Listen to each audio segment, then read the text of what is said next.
다 함께 하나님의 말씀 요한이서 1절과 2절을 먼저 봉독하겠습니다. 요한이서 1절 2절의 말씀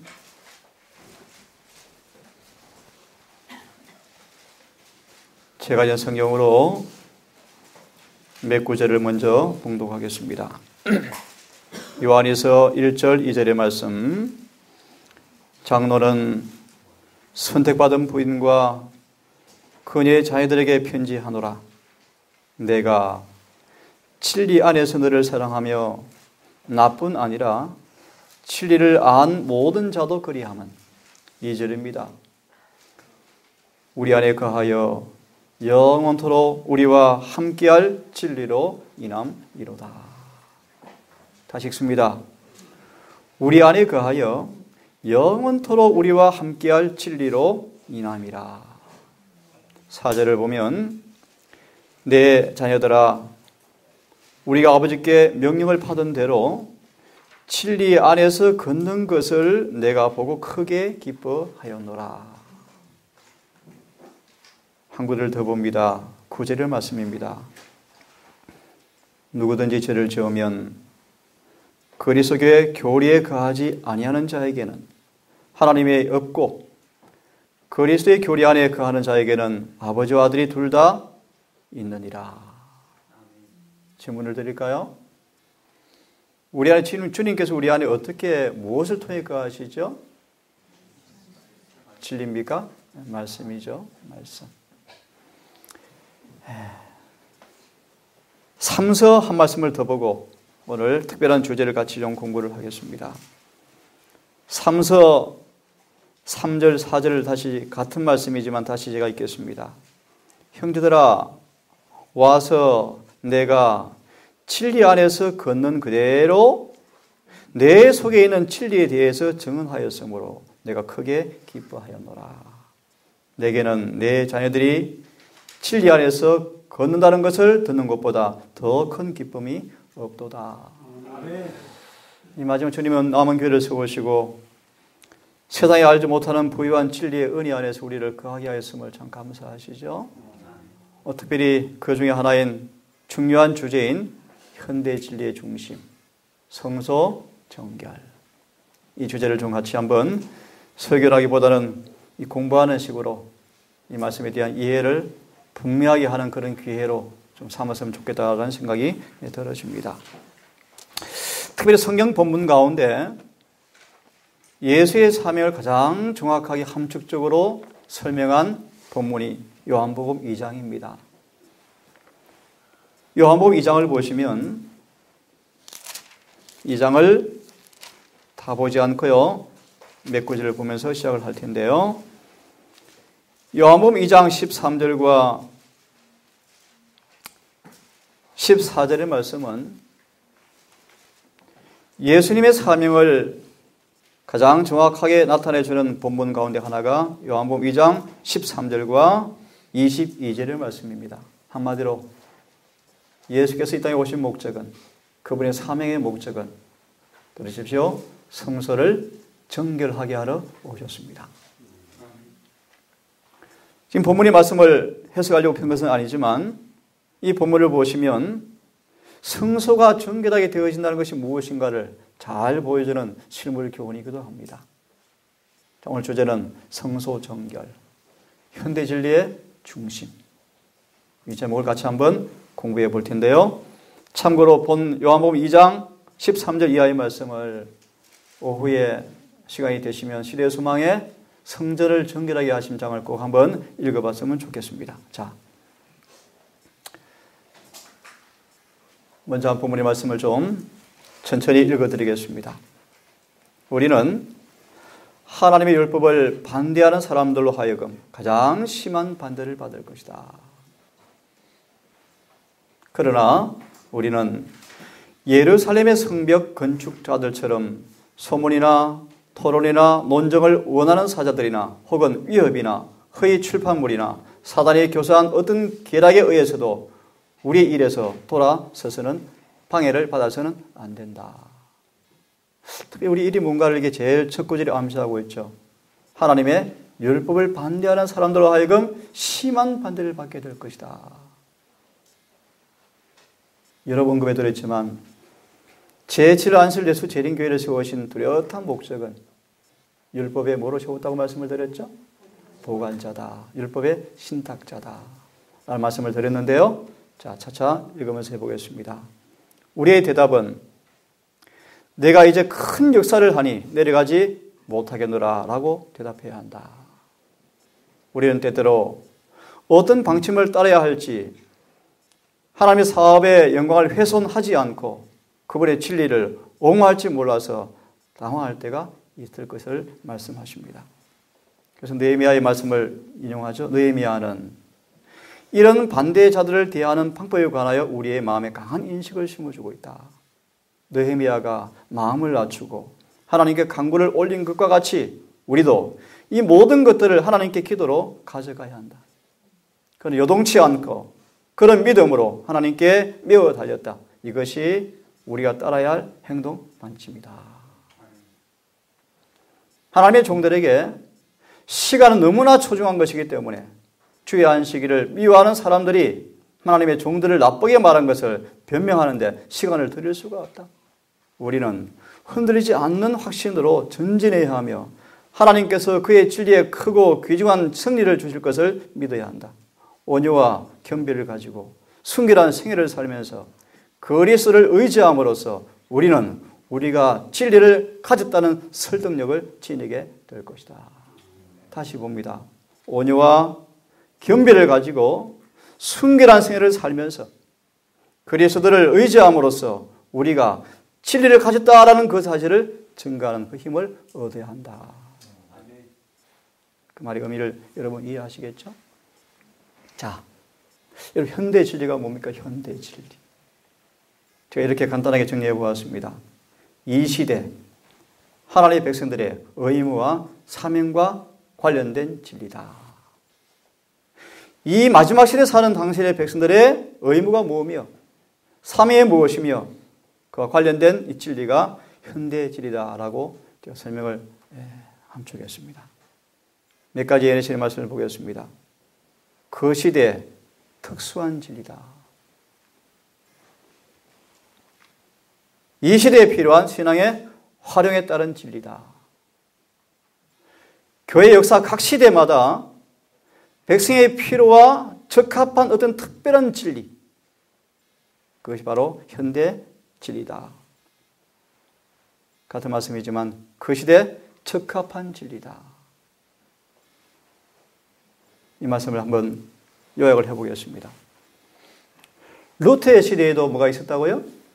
현대 진리가 있었다.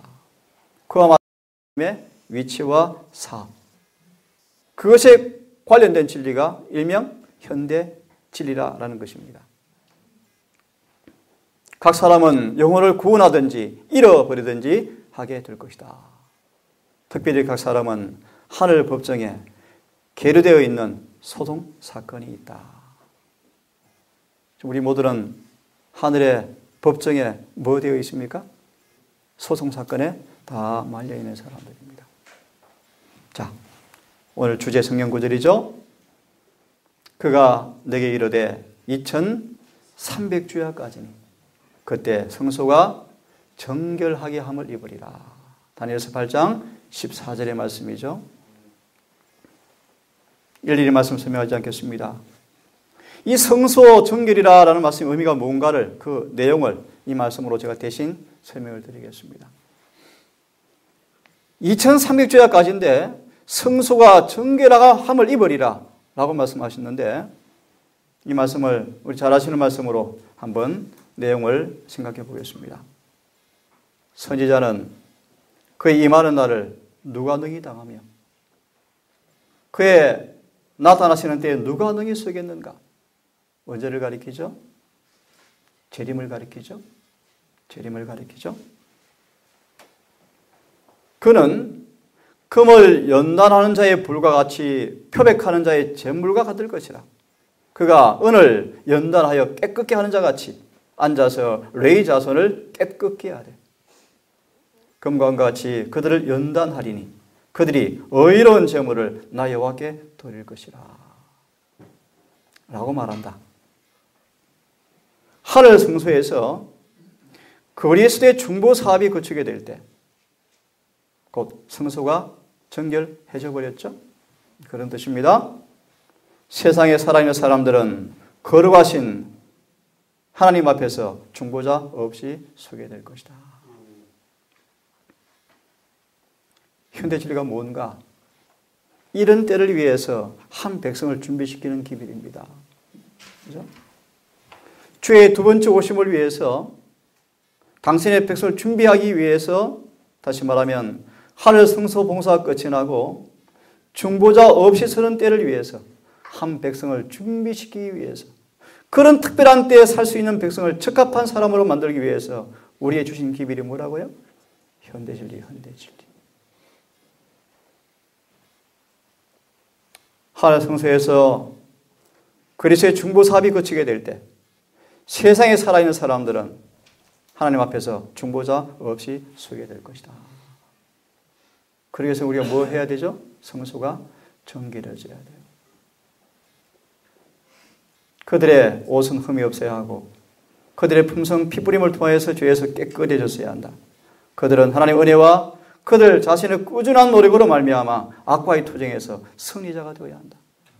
하늘에서 조사 심판이 진행되고 있는 동안 회개한 신자들의 죄가 성소에서 도말되고 있는 동안 현대진리의 정점, 핵심이 여기 언급되어 있습니다. 현대진리가 뭔가? 우리의 죄가 하늘에서 영원히 도말받게 하는 그런 진리입니다. 다시 말합니다. 현대진리의 중심, 핵심이 뭔가? 회개한 신자들의 죄가 하늘 성소에서 지금 뭐 되고 있다는 것입니까? 도말되고 있는데 그 도말되고 있는 동안 어떻게 내 안에서 그 죄가 도말되게 할 것인가에 대해서 관련된 진리가 현대진리다. 어제 말씀드린 것처럼 인치는 진리, 그죠? 인치는 기변 말씀을 드렸죠. 그러므로 세상에 있는 하나님의 백성 사이에는 정결케 하고 죄를 버리는 특별한 일이 이루어져야 한다. 요한계시록 14장의 기별에 이 사업이 더욱더 분명하게 기록되어 있다. 일명 세천사의 기별이죠. 이 일이 완성되어지면 그리스도를 따르는 사람들은 그분의 재림을 맞이하기 위해서 준비가 갖추어지게 될 것이다. 어떤 준비가 이루어졌습니까? 밑에 보니까 티나 주름 잡힌 것이 없는 아름다운 교회의 모습. 아침빛같이 또렷하고 달같이 아름답고 해같이 맑고 기치를 버린 군대같이 의미가 있는 아름다운 교회의 모습. 승리한 교회의 모습으로 단장될 것이다. 이것이 현대진리의 목적입니다. 목적. 자, 그래서 현대진리 성소 정결의 제목을 드렸는데 성소 정결의 모습을 우리 예내신에서는 또 188년 기별에서 이렇게 이 구절을 언급합니다. 다니엘서 9장 24절이죠. 빨간 글씨만 제가 읽겠습니다. 뭐가 마칩니까? 허물이 마치고 죄가 끝나고 죄악이 영원히 속량되어지고 영원히 의가 드러나는 것. 이것이 성소 정결이다. 이렇게 말씀하셨어요. 현대진리의 중심은 우리 안에서 허물이 영원히 맞춰지고 죄가 영원히 끝이 나고 죄악이 영원히 용서되어지고 영원히 의가 드러나게 하는 것. 이것이 현대진리의 핵심입니다. 핵심. 이 일을 경험하도록 주시는 모든 기별들이 현대진리의 말씀들입니다.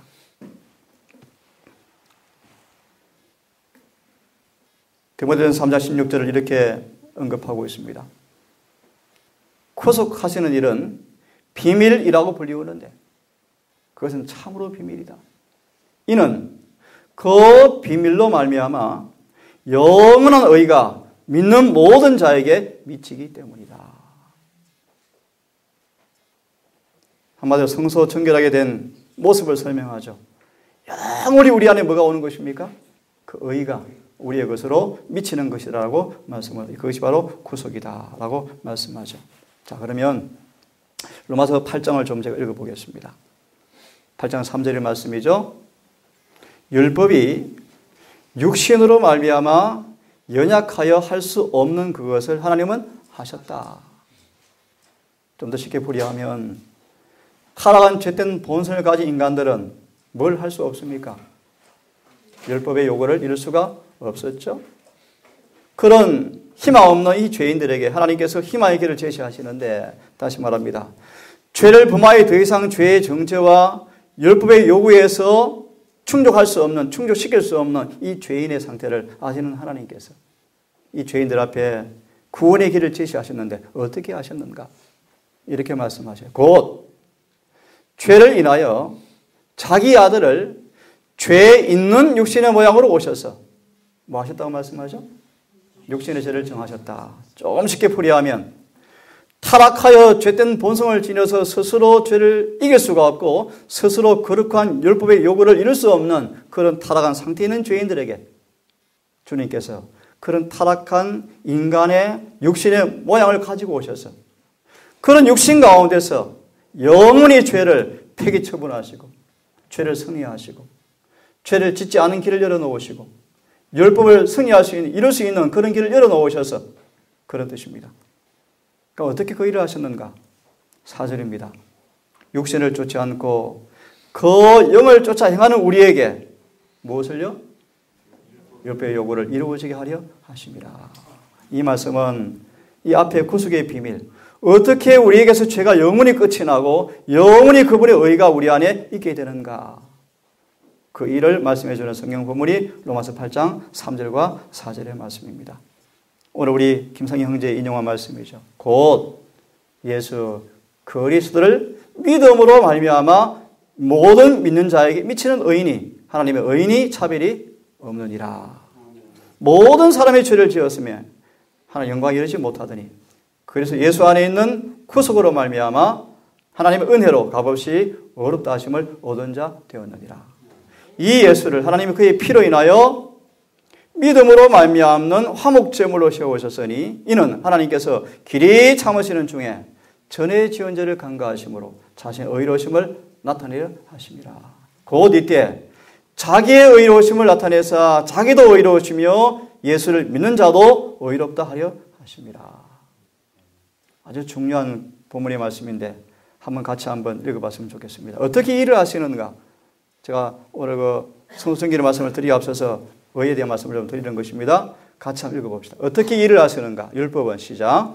율법은 의로운 생에 완전한 품성을 요구하지만 인류는 그 요구에 미칠 수가 없다. 이 예언의 본문의 말씀은 어떻게 주님께서 우리에게 영원히 의를 우리의 것으로 만들게 하시는가? 어떻게 죄가 영원히 끝이 나고 그분의 의가 영원히 우리의 의로 전가되어지는가, 나누어지는가, 우리 의가 되어지는가를 설명하는 예언의 말씀인데 생각하고 다시 읽습니다. 인류는 시작. 인류는 하나님의 거룩한 율법의 요구를 충족시킬 수가 없다. 그러나 그리스도께서는 인간으로서 지상에 오셔서 거룩한 생애를 사시고 완전한 품성을 개발시키셨다. 그리스도께서는 그것을 받고자 하는 모든 자들에게 값없이 선물로 주신다. 그분의 생명은 사람들의 생명을 대신한다. 그리하여 그들은 하나님의 관용하심을 통하여 과거의 죄를 용서받는다. 뿐만 아니라 그리스도께서는 하나님의 속성을 사람들에게 불어 넣으신다. 그분은 인간의 품성을 거룩하신 하나님의 품성을 따라 형성하시어 영적 힘과 아름다움을 지닌 훌륭한 건물이 되게 하신다. 그리하여 바로 이 율법의 의가 그리스도를 믿는 자에게 성취가 되어진다. 하나님께서는 자기도 의로우시며 또한 예수를 믿는 자도 어렵다 할 수가 있으시다. 참 정확한 말씀이죠. 되게 설명이 필요 없는 그런 말씀입니다. 어떻게 우리를 영원히 의가 우리 속에 오게 하는가? 한마디로 어떻게 우리를 성소를 정결하게 하시는가? 그런 내용이죠. 중요한 예언의 말씀이 있어요. 믿음으로 어렵다 하심을 얻었은즉 우리 주 예수 그리스도로 말미암아 하나님으로 더불어 화평을 누리자. 한번 잘 보세요. 칭의는 용서를 의미하는데 그것은 죽은 행실로부터 정결케 된 마음이 성화의 축복을 받기 위해 준비되는 것을 의미한다. 참 정확한 지적 같습니다. 우리가 죄를 회개하고 용서받게 되어질 때 그 칭의를 받게 되어지는데 그 칭의를 뭐라고 설명하죠? 죽은 행실에서부터 정결케 된 마음을 받게 되어지는 것인데 이것은 곧 뭐라고요? 성화의 축복을 받기 위해서 준비되는 것을 가리킨다. 오늘 교과가 추수를 위해 예비함이죠. 추수가 되기 위해서 우리가 뭐가 경험되어져야 합니까? 성화죠, 성화. 성화죠. 자, 그러면 이 말씀을 한번 잘 보세요. 뒤에 있겠습니다. 우리가 믿음으로 그리스도의 의를 붙잡을 때에만 이 일을 할 수가 있다. 이 일이 뭐죠? 하나님의 법을 다 이루는 것입니다. 사랑이 완성되는 것입니다. 우리 안에 거룩한 율법의 계명, 사랑의 완성, 하나님을 사랑하고 이웃을 사랑하는 이 율법이 요구하는 이 요구에 응해야 하는데 이 율법의 요구에 충족되기 위한 유일한 비결을 뭐라고 말씀하죠? 이 의를 붙잡아야 한다. 라고 말씀하는 것입니다. 그래서 아주 중요한 말씀인데 우리가 예수를 바라봄으로써 마음의 생기가 있고 발전하는 원칙을 받아들일 수 있으며 성령께서 계속 역사하시고 오늘 1월 소지가 뭐였습니까? 비죠, 비? 비죠? 같이 읽습니다. 성령께서 시작. 성령께서 계속 역사하시고 신자들 은혜에서 은혜로 능력에서 능력으로 품성에서 품성으로 발전하게 되어진다. 따라서 신자는 예수 그리스도의 장성한 분량에 이르기까지 영적 성장을 이룩함으로 그리스도의 형상을 담게 된다. 이리하여 그리스도께서는 죄의 저주를 끝내게 하시며 신자로 하여금 죄에 속한 행동이나 영향에서 완전히 해방되게 하신다. 성화죠, 성화. 성수가 정결하게 되어지는 그런 말씀인데 이런 내용들이 현대 진리를 통해서 이루어지는 경험들을 설명하는 그런 말씀들입니다. 제가 좀 읽어보겠습니다.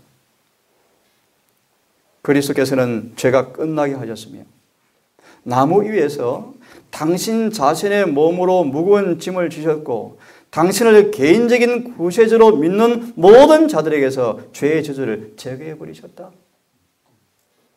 또한 주님께서는 마음에서 죄의 지배하는 권세를 끝나게 하셨으며 신자의 생애와 품성이 그리스도의 은혜의 순수한 특성을 증가하게 하셨다. 예수께서는 당신께 간구하는 자들에게 성령을 부어주시는데 이는 모든 신자들이 율법의 저주와 종죄에서 해방되어야 할 뿐 아니라 어디에서요?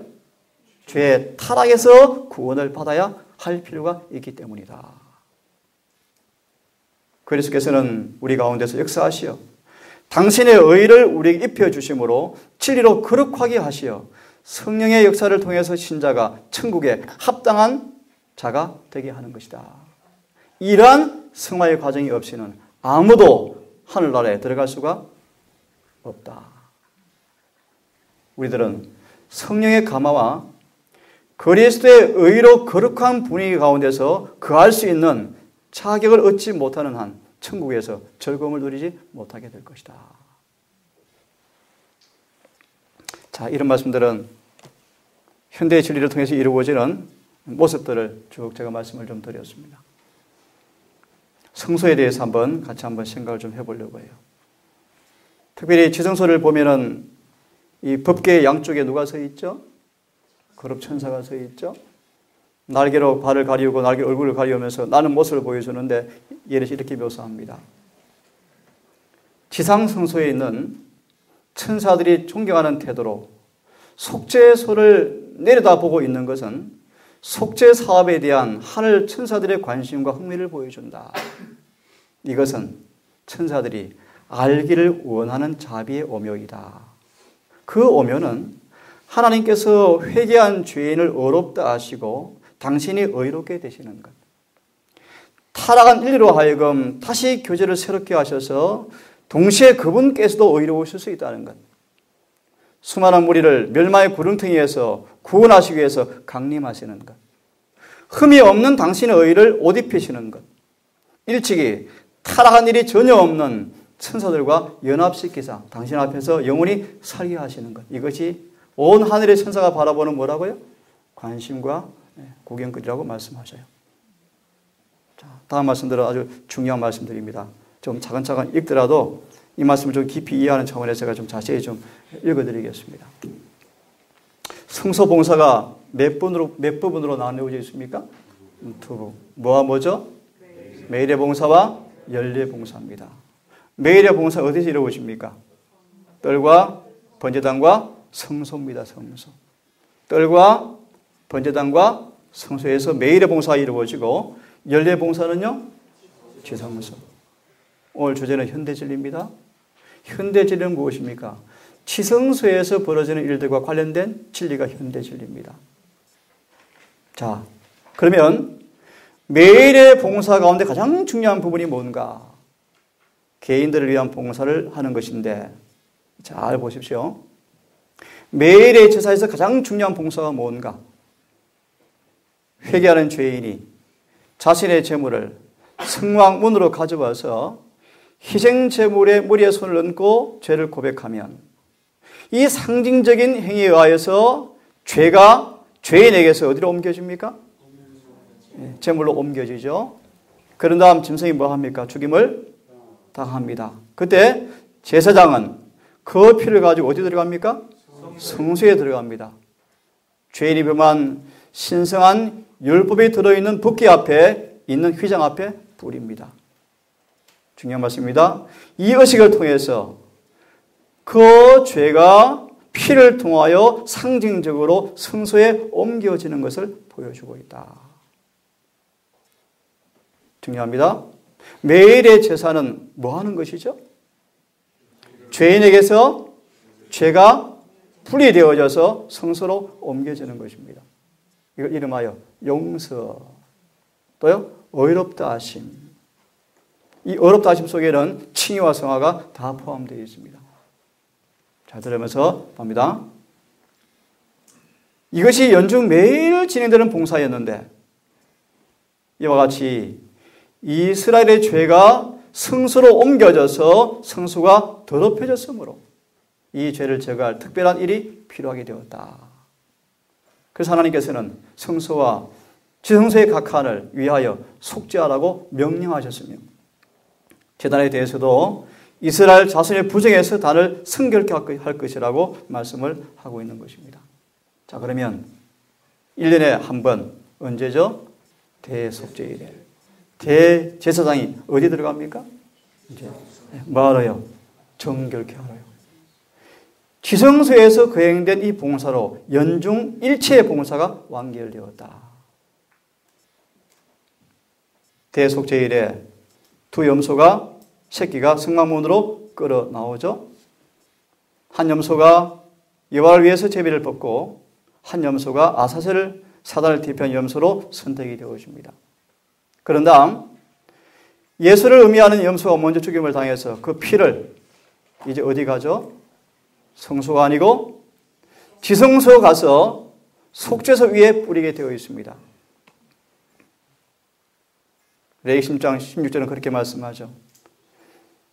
그들이 범한 모든 죄를 인해서 지성소를 위해서 속죄하고 그들의 부정한 중에 있는 회막을 위해서 그같이 할 것이요. 그런 다음 아론이 나옵니다.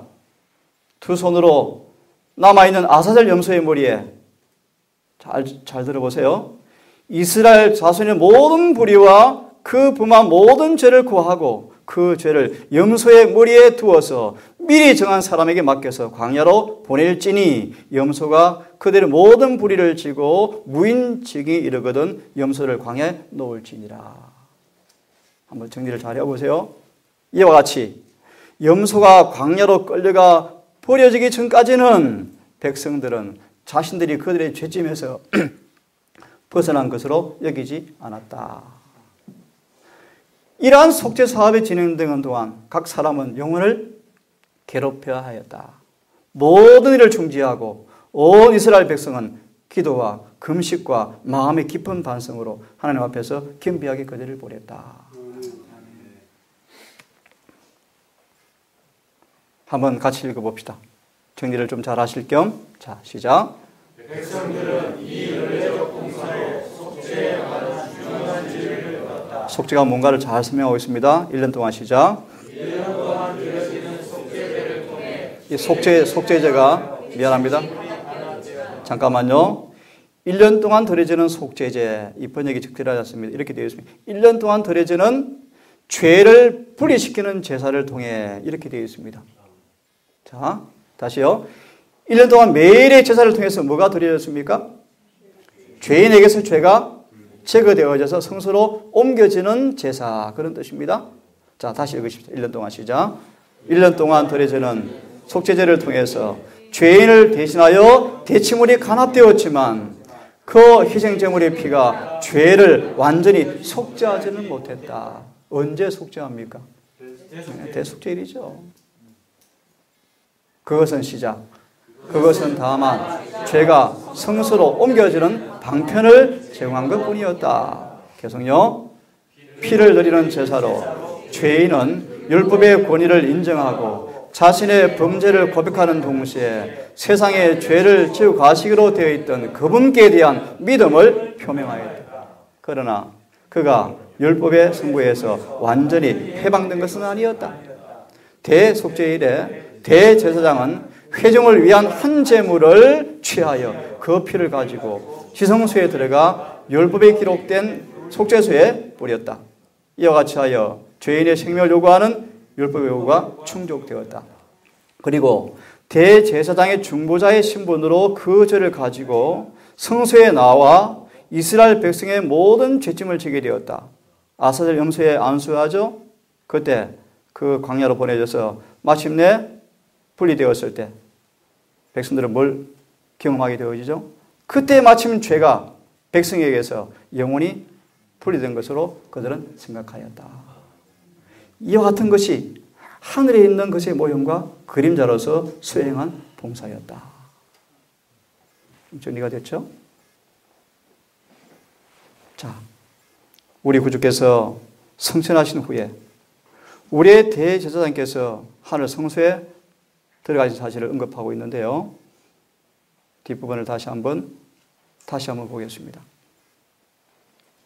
이 말씀 요약하겠습니다. 그리스도의 피가 회개한 죄인을 율법의 정죄에서는 풀어줄 것이었지만 죄를 뭐 하지는 못했습니까? 없애지는 못했다. 어디에 남아있죠? 하늘 기록에 남아있죠. 그렇습니다. 그 죄는 최종적 속죄 때까지 성소의 기록에 남아있을 것이었다. 이와 같이 모형에 있어서도 속죄제물의 피는 회개한 사람에게서는 죄가 제거되었지만 그것은 속죄일까지 성소에 남아 있었다. 최후의 보상의 큰 날에 죽은 사람들이 자기 행위를 따라 책들에 기록된 대로 심판을 받게 될 것인데 그때 그리스도의 속죄의 공로로 말미암아 회개한 모든 사람의 죄가 하늘 책에서 도말되어진다. 이와 같이 성소는 죄의 기록에서 해방 혹은 정결케 되는 것이다. 그래서 최후의 속죄 때 진심으로 회개한 자의 죄가 하늘 기록에서 도말되어지고 우리의 생각에서도 다시 기억되거나 마음에 떠오르지 않는 것처럼 그 상징에 있어서도 죄는 회중으로부터 분리되어서 광야로 옮겨지게 되었던 것이다. 이것이 뭐죠? 성소 정결의 모습입니다. 제가 그대로 옮겨 놓았습니다. 여러분 아주 이 간단한 말씀이지만 우리가 어떻게 성소가 정결해지는지를 보여주는 분명한 성소에 대한 진리의 말씀이죠. 자, 이 부분은 넘어갑니다.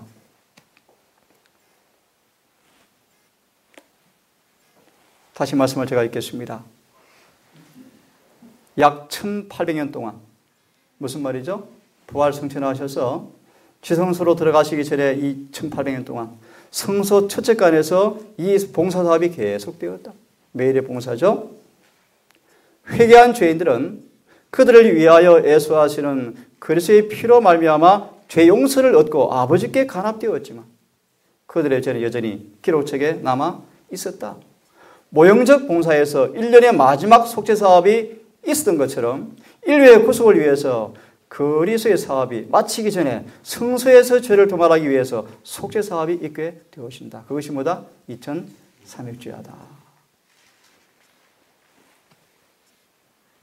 지금 주님께서 엄숙한 최후의 봉사 뭘 수행하고 계시죠? 성소 정결의 사. 구약시대에 죄가 믿음으로 제물로 옮겨지고 그 제물의 피를 통해서 성소로 옮겨지고 다시 옮겨진 죄가 마지막 속죄일 때 어떻게 되었습니까? 도말되었던 것처럼.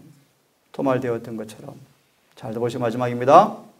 하늘 성소의 실제적 정결도 거기에 기록된 죄를 도말하거나 제거해버림으로 이루어진다. 그러나 이 일이 이루어지려면 누가 죄를 회개하고 그리스도를 믿는 믿음으로 속죄의 혜택을 받을 자격이 있는가라는 것을 결정하기 위해서 기록책을 조사하는 일이 있어야 한다. 이것이 조사심판입니까? 그러므로 성소의 정결에는 조사하는 일, 즉 심판하는 일이 포함되어 있다. 이 일은 그리스도께서 당신의 백성을 구원하시기 위해서 재림하시기 전에 이루어져야 한다. 왜냐하면 주님께서는 오실 때 각 사람의 행위대로 갚아 주실 것이기 때문이다. 주님께서는 성소 정결의 모습을 쭉 말씀하십니다. 그래서 아까 이 말씀을 제가 읽어드렸죠. 자, 이 말씀을 제가 한번 정리하는 차원에서 읽어드리고 정리를 좀 하겠습니다. 1882년 기별에 이런 설교가 있습니다. 다니엘서 9장 24절 인용하시면서 아까 인용한 말씀이죠. 자, 이 일은 한번 잘 들어보. 이 일은 하나님의 비밀이 이루어져서 진짜 그리스도의 성소가 정결하게 될 때만 이 일이 이루어진다. 아까 허물이 마치고 죄가 끝난다는 그 말씀이죠.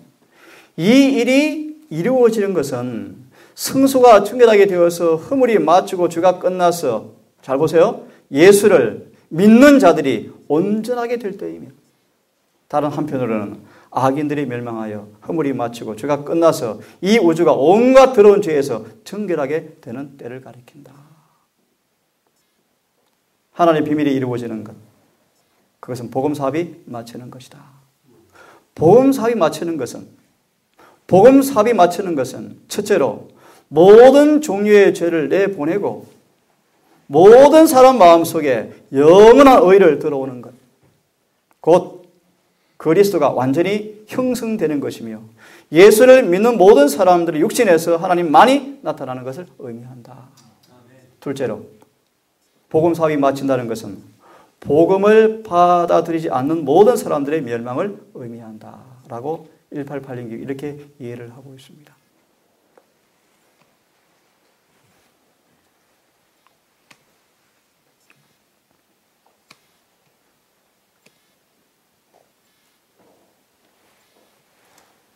이것이 바로 하늘 성소에서 행해지는 성소 봉사의 참된 목적이다 라고 말씀하시면서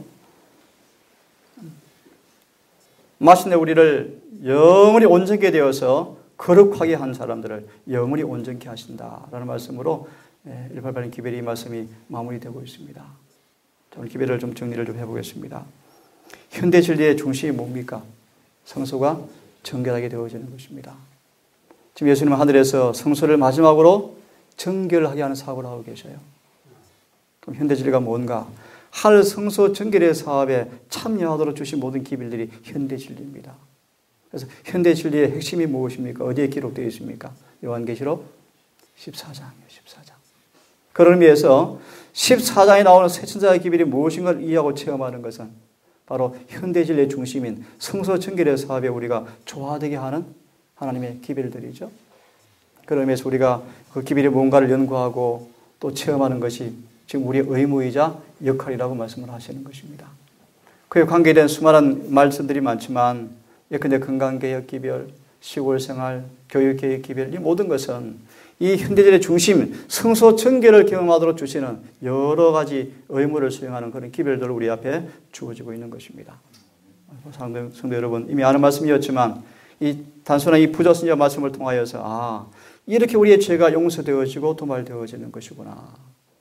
현대 진리는 우리가 이 주의 마지막 봉사사업, 우리의 죄를 영원히 정결케 하시는 그 사업에 우리 어떻게 동화되어지는지를 보여주는 것이 그 의무를 밝혀주는 것이 현대 진리구나 라는 사실을 이해하고 그 진리가 무언가를 깊이 연구하고 체험하는 그 일에 마지막을 살아가는 우리 앞에 있어서 가장 중요한 의무이자 사명이라고 말씀을 하고 있는 것입니다.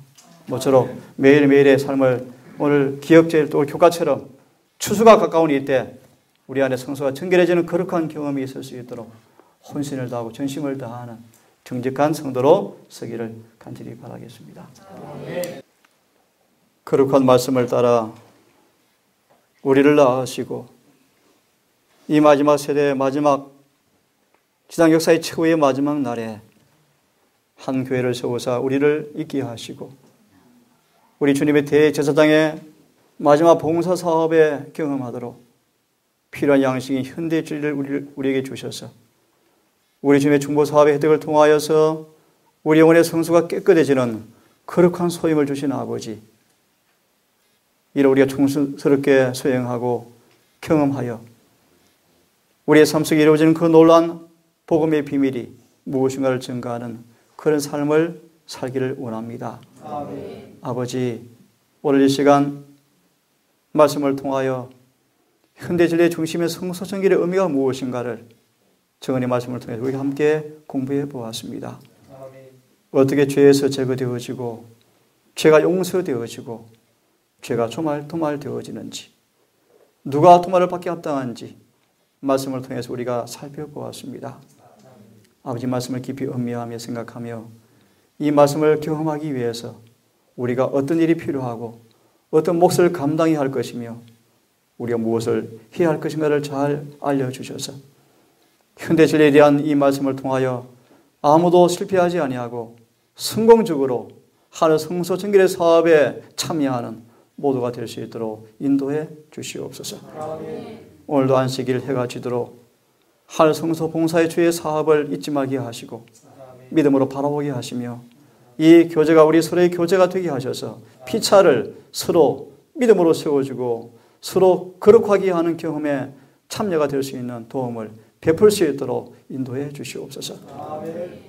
곳곳에 재림을 준비하는 귀한 성도들이 있사오니 아버지시여 속히 우리에게 때를 따라 늦은 이런 비를 주셔서 우리 세대의 일을 마치게 하시고 복된 추수 주의 재림의 그날에 다 준비된 모습으로 서는 그날까지 인내의 믿음의 경주를 다하는 모두가 될 수 있도록 축복하여 주시옵소서. 아멘. 이 모든 말씀을 우리를 사랑하시는 예수님 이름 의지하여 감사하며 기도 올리옵나이다. 아멘. 묵상으로 오전 예배 순서를 마치겠습니다.